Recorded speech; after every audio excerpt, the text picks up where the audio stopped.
Okay, good afternoon, everyone.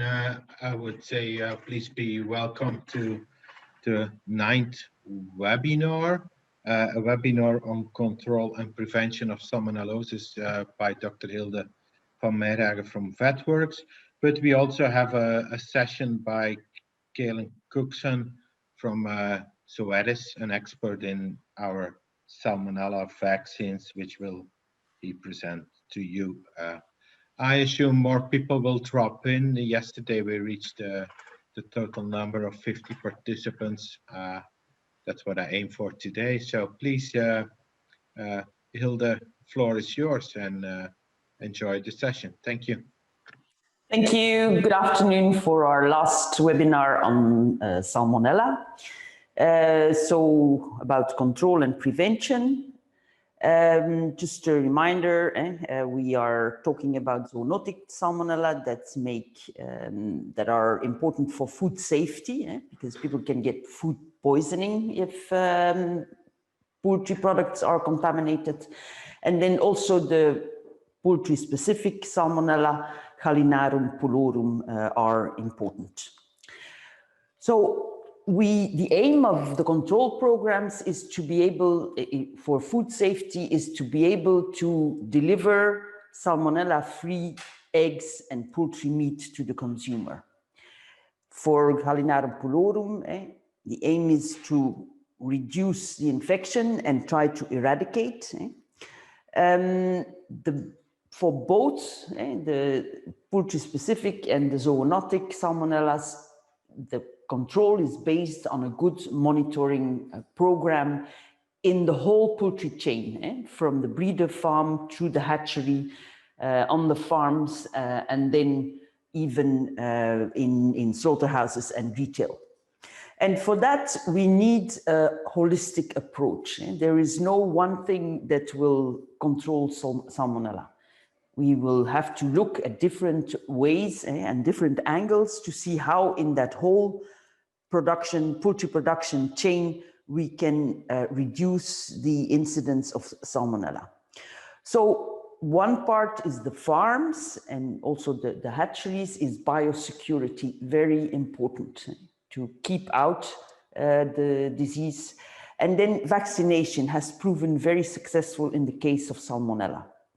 The other way is and we know that salmonella can come to the birds through the feed or the water, and there we also have some hygiene measures that we can take, and also some additives that we can add, and some of them are specifically very efficient for salmonella.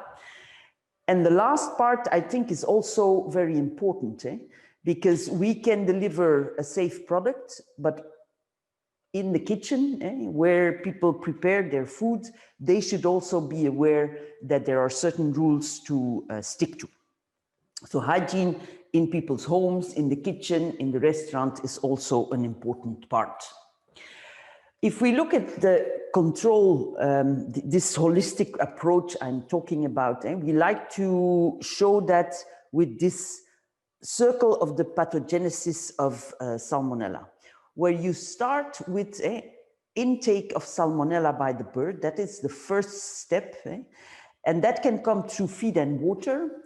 Also, the environment can be contaminated, and of course, very specifically for salmonella, we know vertical transmission from the breeders is possible. So that is the first step. If we can avoid intake of salmonella in the birds, that is the first step. And then for the salmonella to be able to invade the system of the bird, it needs to attach in the gut to the epithelial cells.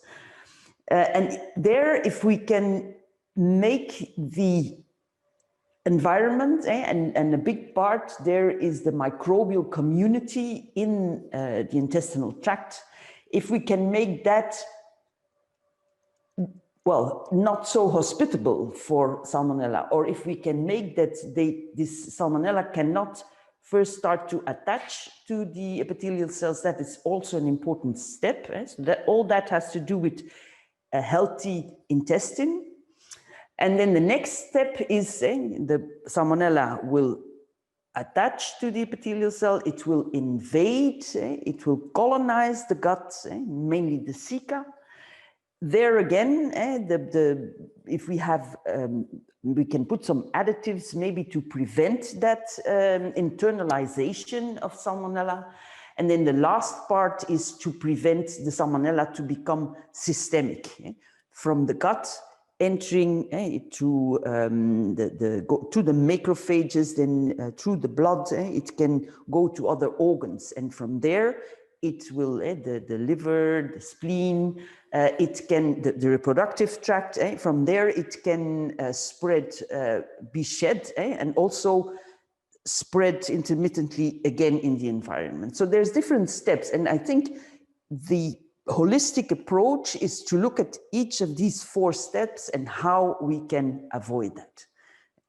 Stress causes more shedding, and we know that the Salmonella can be in the bird and is not shed continuously, but any additional stress will make more shedding. So avoiding stress is also important. So we have to monitor for that, to the whole chain. For that, it's important to have a very efficient and performing tracking and tracing system, so that from the breeder farm, we can follow up to the hatchery and until the production farms with layers and broilers. Biosecurity and hygiene in all these steps, again, is important. And we will work on this intestinal health through additives in feed and water, and also to give a very good startup to the chicks. That is also very important. And then last, but definitely not least, vaccination is has a very big part in Salmonella control. So avoid introduction of Salmonella. The intake of Salmonella, first of all, is to do with the farms. We need very good external and internal biosecurity. Prevent the disease to come into the farm, and that means general biosecurity rules need to be very stringent and followed up strict. And then within the farm also, because you can say you have 2 houses on the same farm, one is infected with Salmonella. It's the farmer itself, if he doesn't change his footwear, that will bring the Salmonella to the other house. So internal biosecurity is also very important. And because once the Salmonella enters the farm, it is very difficult to eliminate, specifically some strains of Salmonella. I'm thinking about Salmonella java, Salmonella infantis are really very difficult to eliminate. So the first step is try to not have it on your farms. Tiago already showed this picture, but I like to repeat it. The biosecurity for poultry is also, you need to consider the different steps. There is the poultry house, there is the feed. The first thing is the bring in day-old chicks that are not, that are Salmonella free. Salmonella can also be in the bedding, it can be in feed, in water, it can be in rodents, it can be in, well, people working on the farm, but also people coming in with feed, with all sorts of technicians and so on, cars, and all this needs to be considered to preserve the end product, the bird or the egg that is going to leave the farm to be free of Salmonella. So external biosecurity, stop people if they don't have to come in the farm, don't let them in. I think it's very important that we realize that that is the first step for any disease. So lock your doors, make sure that the farm has, people that need to enter have to, well, go through a certain procedure that it is, in fact, it should not be possible for any visitor to come in without the owner or the farmer knowing that. Vaccination of the breeders, to have Salmonella-free day-old chicks is very important. And we showed a graph already that shows that once we started vaccinating the breeders, that in the layers and the broilers, we had less incidents and the vertical transmission is avoided. And overall, with vaccination, the infection pressure is lowered in the whole poultry chain. Then also water and feed that comes from outside in the house can be treated for Salmonella. And as I said, no access, and make sure that there is a strict delining of the clean and the dirty zone on your farm. For internal biosecurity, control of rodents and pests is very important because they are a carrier of Salmonella. Everything that comes in contact with the birds, but also with the dust on the farm, your clothes, your shoes, should be able to be cleaned or available only for that farm or that house, in fact. Best way is always all in, all out. I know this is what we should do and what is usually able or possible to do for broilers. Sometimes it's much more difficult in layers because in layers the farmer will like to have production year round, so he probably has maybe one house, two houses with different ages, but then you have to take additional measures to make sure that there is no cross-contamination between the houses. Cleaning and disinfection, of course, is a big part of your biosecurity. Stick to the rules there, follow the procedures, like for disinfection, use the right products, use the right temperature. For cleaning, use soap. The materials we have in the houses are sticky, difficult to get rid of if you don't use soap. And then one of the things that we know for Salmonella is that it hides in cracks in the floor, in the wall, where you cannot reach with your cleaning and disinfection program. So then the only solution is to fill up these cracks to get rid of the Salmonella.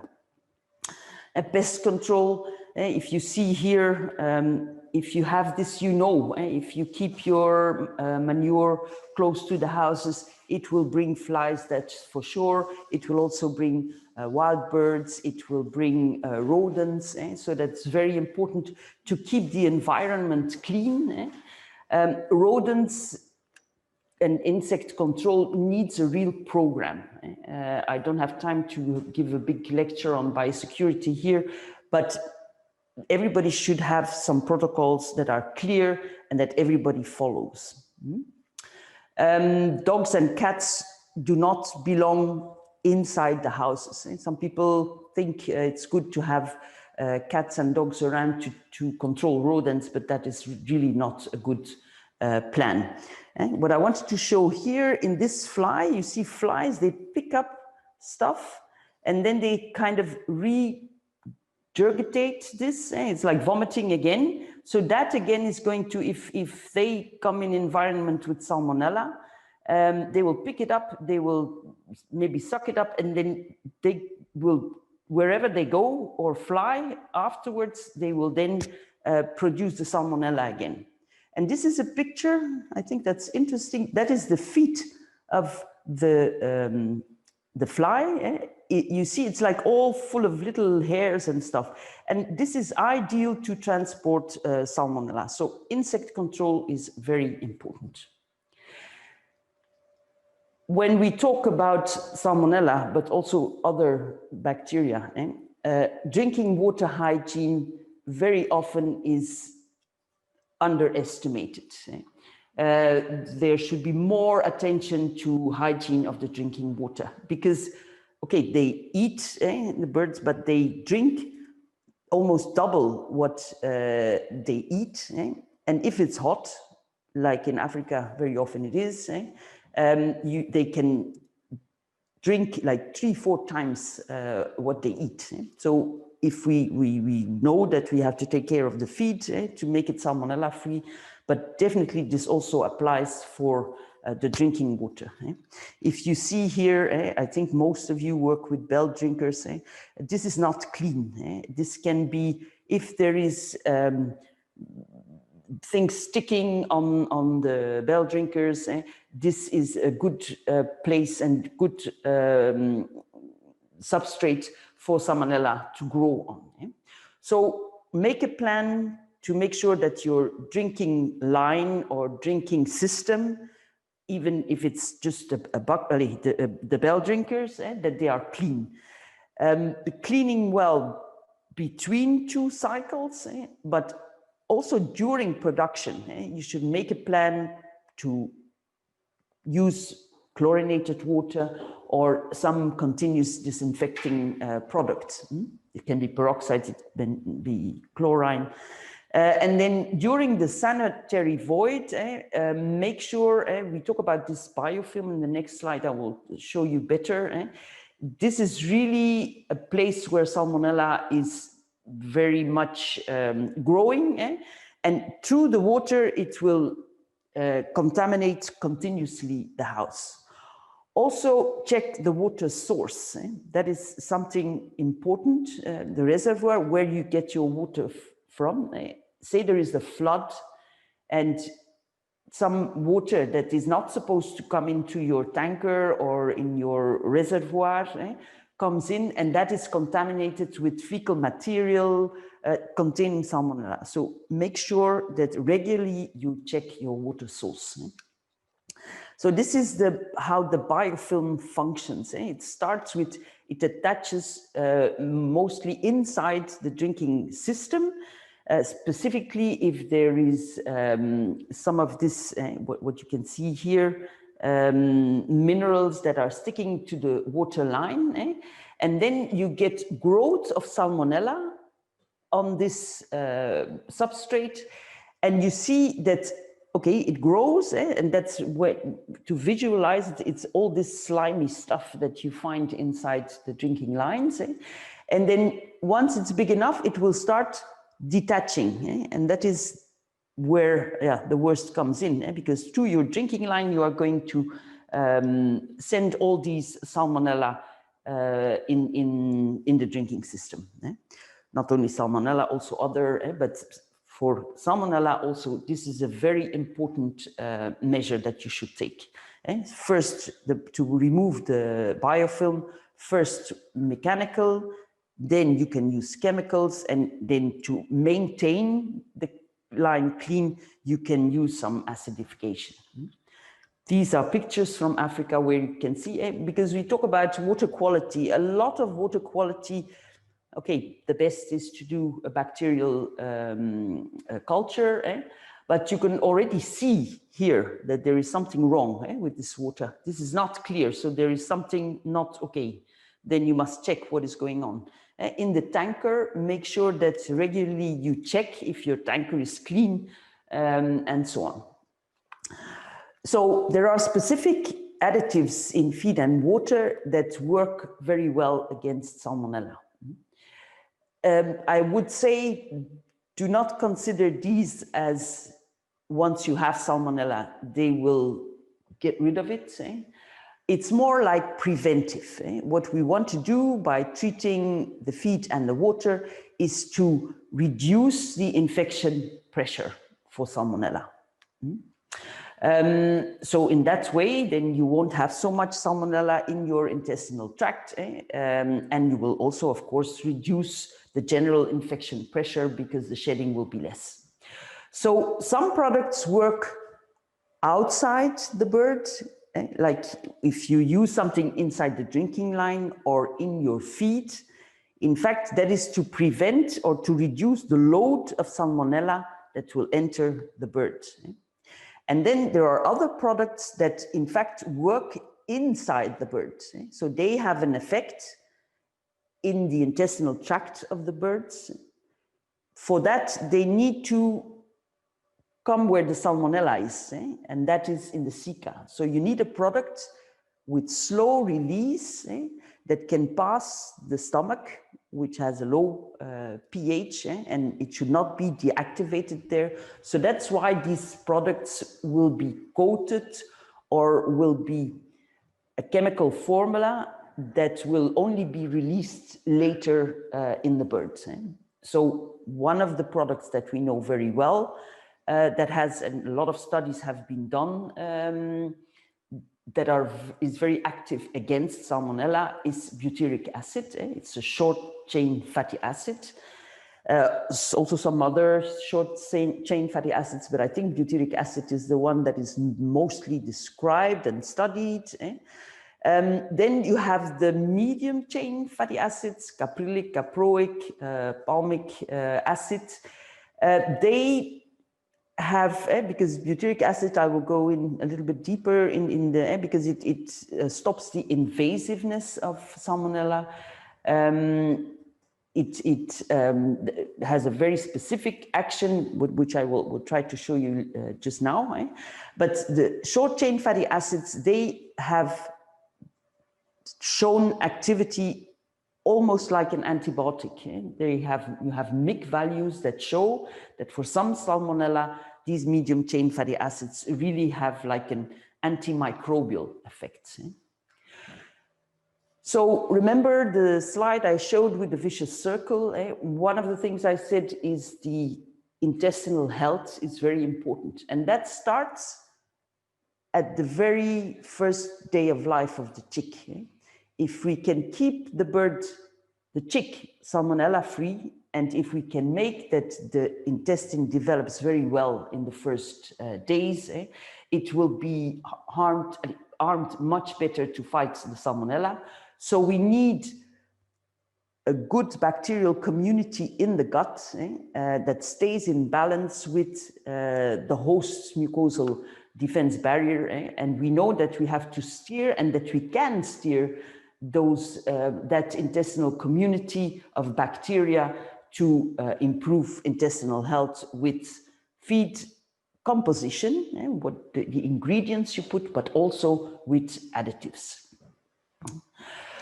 So, as we said before, in Europe, it's not allowed to use antibiotics against Salmonella, and it's also not a good idea because you will reduce the infection pressure, but the birds will remain carriers. So that is not a very good idea.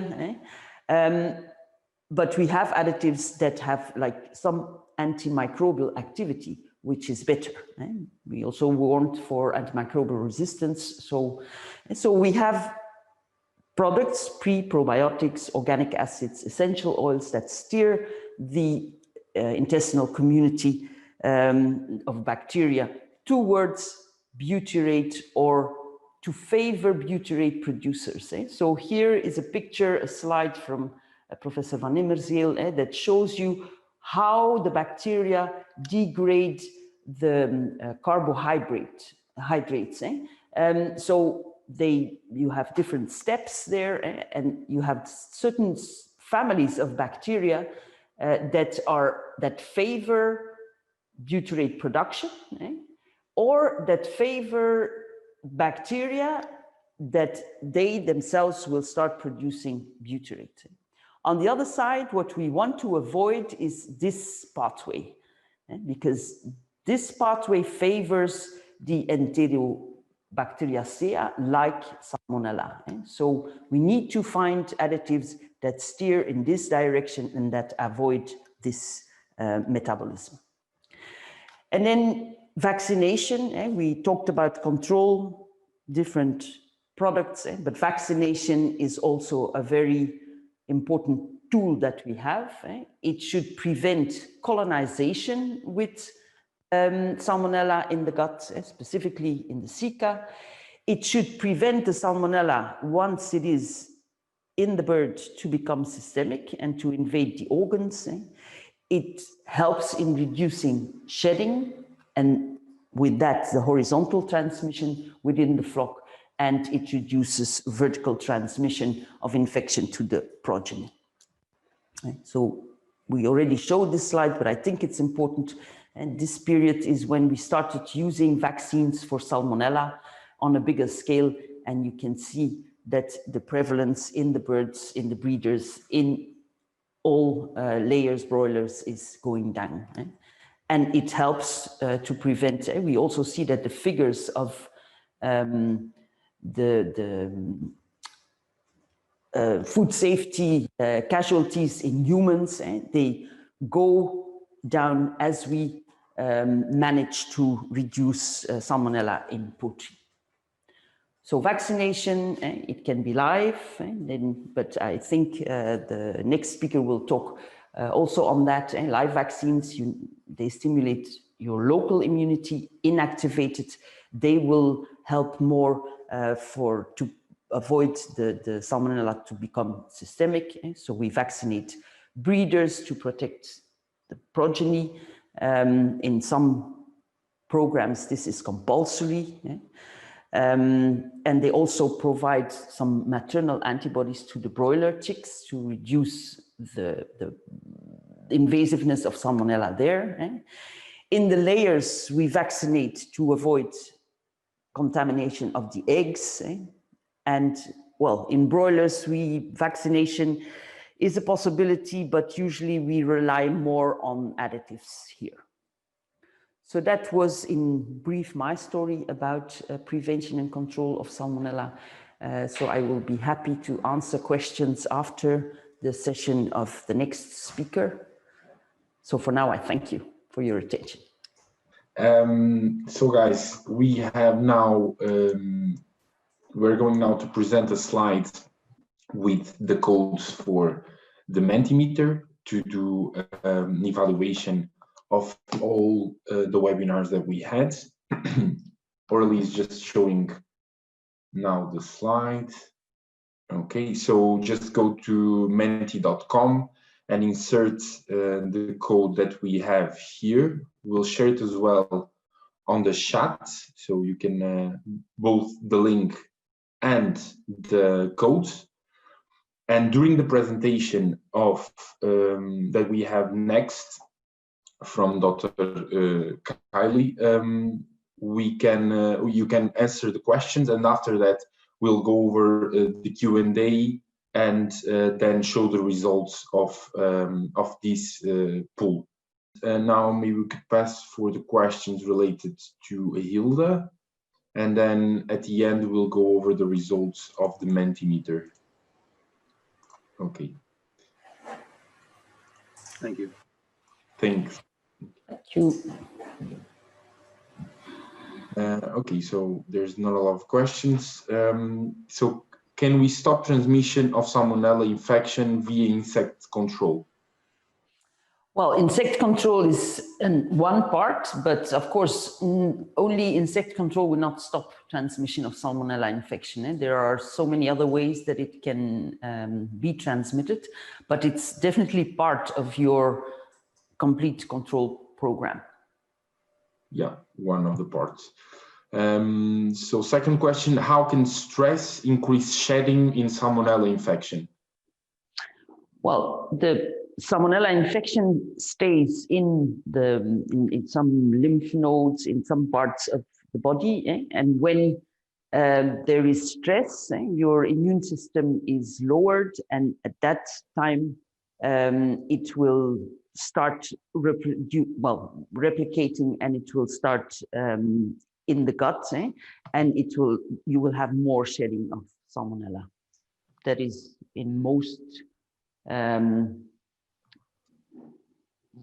other pathogens also the case, but in Salmonella we know that there is always an intermittent shedding, and so now more stress will give more shedding. Okay, so last one, and this one I think it was a bit of a confusion that was created. Why are the antibiotics not recommended for EU and recommended for other countries outside EU? I think they are never recommended for Salmonella control, Yeah. But the difference between Europe or US or parts where we already control better, is that we explicitly in Europe, they are forbidden. If you use antibiotics to control Salmonella, you get a fine. And then in the view or the idea to eradicate Salmonella, it's not a good idea to treat with antibiotics, because in that way you will make the birds carrier, and you will reduce with your antibiotics, but they are still carrier. So yeah, so I think, yeah, maybe we didn't explain very well, but I think in general, use other tools to control Salmonella than antibiotics. Yeah. So very Okay. good. Very good, very good. So that's all the questions that we had. Now then we'll share the results of the Mentimeter. I don't know, Eric, if you want to go over that, or if you prefer that I do it. Go ahead, Tiago. You're in an excellent position to do that. So the first question was if the attendees prefer a topic split up into smaller webinars of 1 hour, or if they prefer a bigger webinar of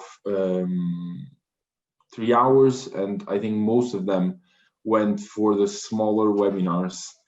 Yeah, the voting is closed now. So we had 8 answers, and I guess 100% of the people answered that they prefer 1 hour webinar. So the topic split it in 3 sessions instead of having the 3 hours in a row. And then now we can go to the next questions. Yeah, okay. So which is, do you have a favorite topic in poultry health that we should offer training on? And voila, so poultry nutrition, major viral diseases, how to do necropsy. That's all things that we are pretty much used to cover. So I'm sure we could do a very good job. The voting is closed. There's a lot of topics here that I'm sure that they will be very interesting to cover as well. And we'll look into that together with Eric to see how can we fit this in.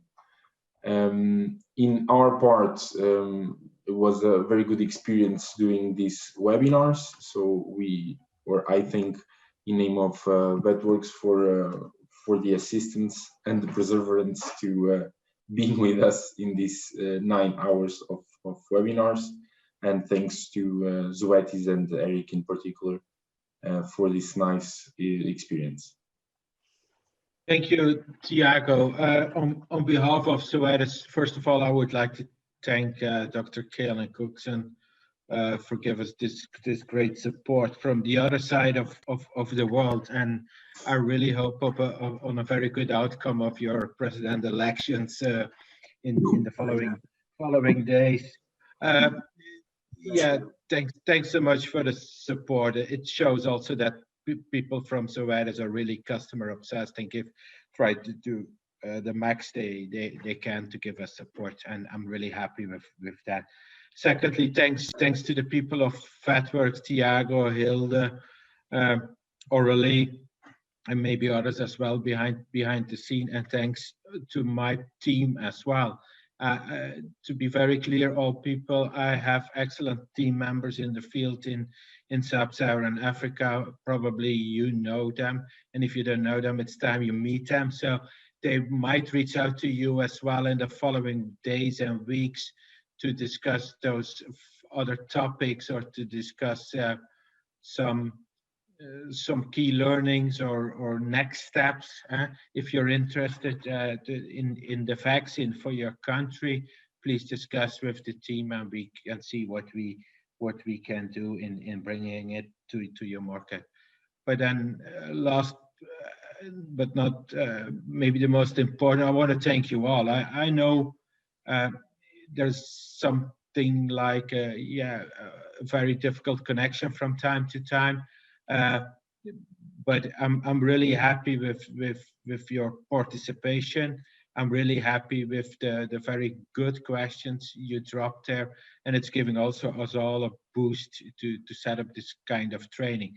And thank you so much for participating. Thanks, Vetworks, and thank you, Dr. Cookson. To end, we will send the links to everyone. You will receive a mail from us where you can find the link to the presentation. Okay. Thank you so much, and thank you all. Thanks. Safe. Bye. Bye. Be safe. Bye. Bye. Thank you.